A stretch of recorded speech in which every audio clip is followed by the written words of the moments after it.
Hello guys. तो क्या हाल है आप सबके। फिर एक बार आपका स्वागत है एक नई वीडियो में, जहाँ पे मैं आपको ये बताऊंगा कि अगर आपने सबसे पहले सिटी रजिस्ट्रेशन के बाद बैंक अकाउंट ओपनिंग, और बैंक अकाउंट ओपनिंग के बाद हेल्थ इंश्योरेंस, जो कि मैंडेटरी है। यहाँ पे आप कोई भी काम करते हैं या कुछ भी करते हैं तो उसके लिए हेल्थ इंश्योरेंस मैंडेटरी है यहाँ पे। इंडिया की तरह नहीं कि बगैर हेल्थ इंश्योरेंस के आप इंडिया में रह सकते हैं, बट यहाँ ऐसा बिल्कुल नहीं है। हेल्थ इंश्योरेंस एक कंपलसरी डॉक्यूमेंट है जो कि हर एक जगह लगेगा, चाहे आप कहीं काम करने जाएं या फिर आपकी यूनिवर्सिटी भी आपसे मांगती है हेल्थ इंश्योरेंस के डॉक्यूमेंट्स। तो जैसा कि बैंक के केस में है कि बहुत सारे बैंक हैं यहाँ पे, वैसे ही यहाँ पे बहुत सारी हेल्थ इंश्योरेंस की कंपनीज़ भी हैं, गवर्नमेंट है, प्राइवेट है। तो मुझे सिर्फ उसका एक्सपीरियंस है जिससे मैंने अपना खुद का कराया है। तो मेरा जो हेल्थ इंश्योरेंस है वो है डाक भी कहते हैं उसे, जो उसकी स्पेलिंग है वो है DAK। और इसका ऑफिस अलेक्जेंड्रा प्लेट्स में है, जहाँ की सर्विसेज मैंने यूज़ की है। तो मैं उसके बारे में आपको बताना चाहूँगा कि जब आप यहाँ आ जाते हैं, मैंने तो फिनटीबा ऑप्ट किया था। फिनटीबा के बाद उसमें हेल्थ इंश्योरेंस इंक्लूड होता है। तो फिर यहाँ पे आने के बाद उसके बाद फिर मैंने डैक विज़िट किया अकाउंट ओपन कराने के बाद। तो वहाँ पे अगर आप जाते हैं तो वहाँ पे अपॉइंटमेंट लेने की ज़रूरत नहीं है, आप सेम डे जा सकते हैं। लेकिन आपको ये ध्यान रखना है कि आपके पास सारे डॉक्यूमेंट्स होने चाहिए। सारे डॉक्यूमेंट्स जैसे कि मैट्रिकुलेशन लेटर, और अकाउंट जो आपका ओपन हुआ है वो आपको आई बैन देता है, आई बैन और ये सारी चीज़ें। इसके अलावा आपको आपके साथ आपका अपना पासपोर्ट होना चाहिए। अगर वो आपके पास उसका प्रिंट आउट नहीं है या कोई कॉपी नहीं है तो आप अपने फ़ोन में भी उसको शो कर सकते हैं। हेलो।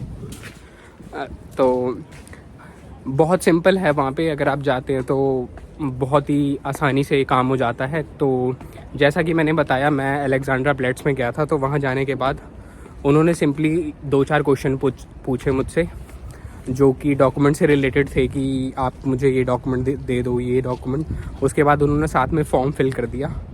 और आप ये ध्यान रखें कि जब आप हेल्थ इंश्योरेंस करवाने जाएँ तो आपके पास एक पासपोर्ट साइज़ फ़ोटो ज़रूर होनी चाहिए, क्योंकि वो फ़ोटो आपके हेल्थ इंश्योरेंस कार्ड पे लगती है।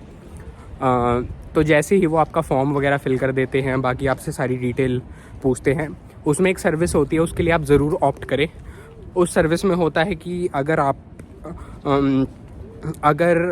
आपने कभी हेल्थ सर्विसेज यूज़ नहीं की, लाइक जितने भी टर्म का इंश्योरेंस है, आपने अगर अपनी हेल्थ सर्विसेज यूज़ नहीं की तो वो पैसे आपको रिफ़ंड हो जाएंगे। कुछ पैसे आपको रिफ़ंड हो जाएंगे उसमें से, जो कि एग्जैक्ट अमाउंट तो अभी मुझे नहीं याद है, लेकिन थोड़ा बहुत था जो कि रिफ़ंड हो जाता है। तो बहुत लोग ऐसे होते हैं जो कभी यहाँ पे आके हेल्थ इंश्योरेंस यूज़ ही नहीं करते, क्योंकि मैंने देखा यहाँ पे लोग यूजुअली बीमार नहीं पड़ते।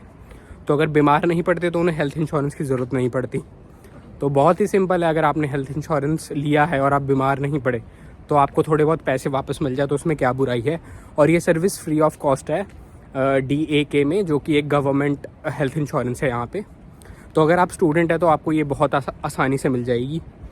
और एज सच इसका कुछ नहीं है। अगर आपकी एनुअल डंग हुई है और बैंक अकाउंट है तो कोई दिक्कत नहीं आती इसे खोलने में।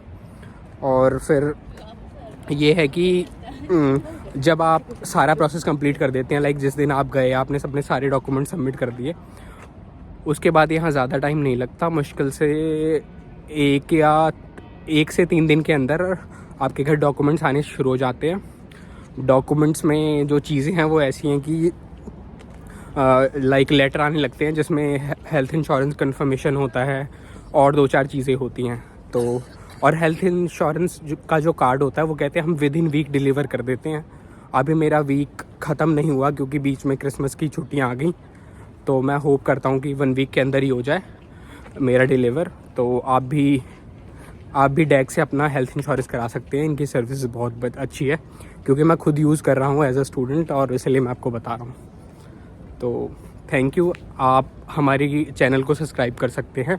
मैं कोशिश करता हूँ कि मैं कंटेंट अच्छा बनाऊँ और आपको सारी इन्फॉर्मेशन दे सकूँ। जो भी यहाँ लोग नए आते हैं उनको काफ़ी ज़्यादा प्रॉब्लम फेस करनी पड़ती है, क्योंकि यहाँ कोई आपको गाइड नहीं करता, सारी चीज़ें आपको खुद ही करनी पड़ती है। Thank you.